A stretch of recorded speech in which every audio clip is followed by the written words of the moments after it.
Dans le cadre de l'organisation 100 Resilient Cities, Byblos lance sa stratégie de résilience, fruit d'un an de travail avec les différentes parties prenantes, locaux, organismes gouvernementaux, bureaux d'études.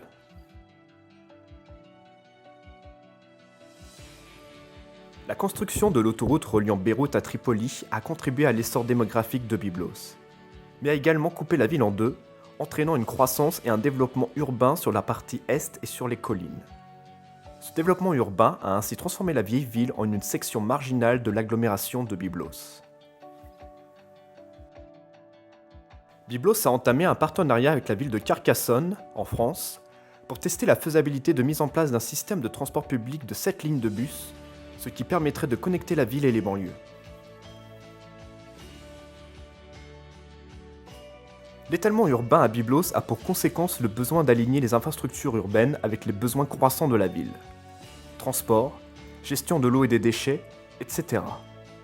Par exemple, seule une partie de la nouvelle ville de Byblos est connectée au réseau de collecte des eaux usées. La station de traitement, construite en 2013, doit toujours être connectée à ce réseau.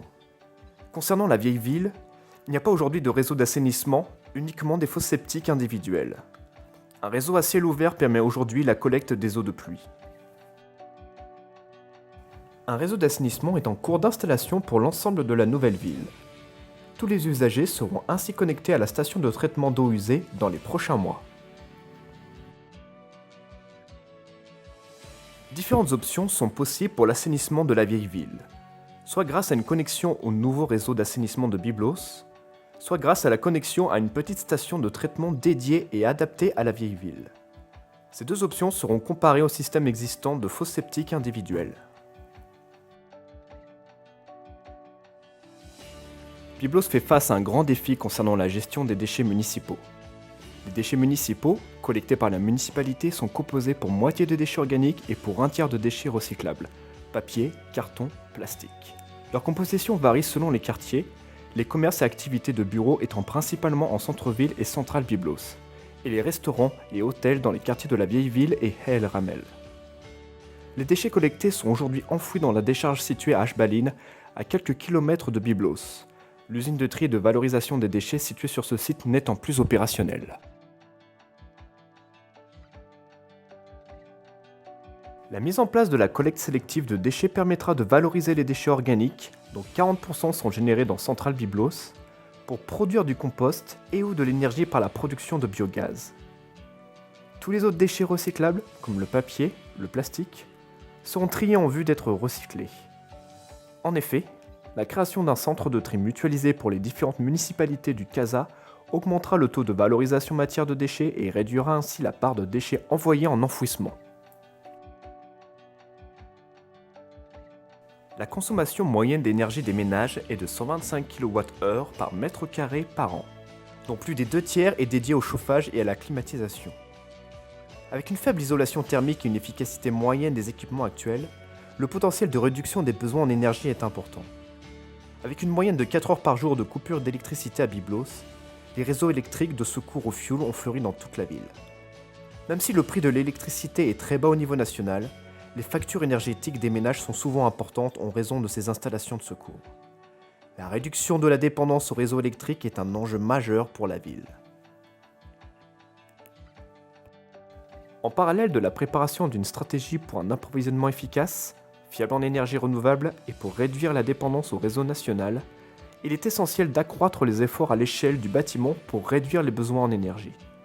L'innovation repose sur l'amélioration de l'efficacité énergétique et ainsi la réduction de la consommation d'énergie grâce au développement technologique et à la régulation électronique. L'éclairage intérieur est très consommateur d'énergie, particulièrement dans le secteur tertiaire, localisé essentiellement dans Centrale Byblos. La production d'eau chaude sanitaire pour les hôtels et les ménages et la climatisation à l'intérieur des bâtiments peuvent être optimisées au moyen des pompes à chaleur réversibles, par exemple dans les zones résidentielles de Marseman et Hachboub.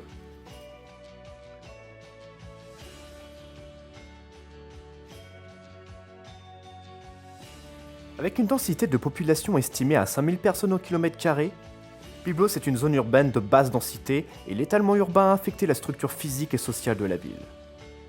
L'inclusivité est une autre priorité clé pour Byblos. La ville comprend actuellement plus de 20 quartiers comprenant des groupes vulnérables qui résident dans la ville, comme les personnes âgées, les personnes physiquement ou mentalement dépendantes, et encore les personnes socialement ou économiquement en difficulté. La création de comités de quartier composés de 4 à 5 personnes permettra d'améliorer la cohésion sociale au sein de la ville en regroupant les 20 quartiers existants en 7 grands groupes. La représentation des groupes vulnérables dans chaque comité de quartier sera essentielle pour favoriser leur inclusion dans la population locale.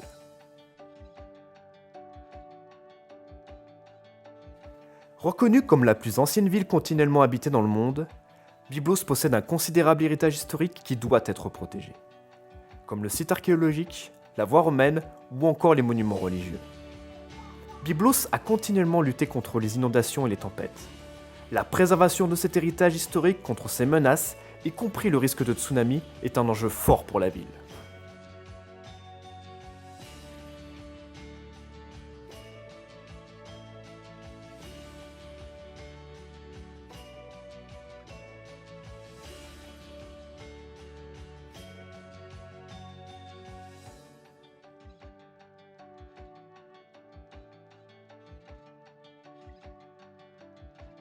Le but est d'entreprendre une étude de faisabilité pour identifier des solutions de gestion côtière afin de protéger la ville contre les effets du changement climatique, la montée des eaux et des catastrophes naturelles telles que les raz-de-marée. L'autre objectif est de pouvoir également préserver, voire améliorer la biodiversité marine.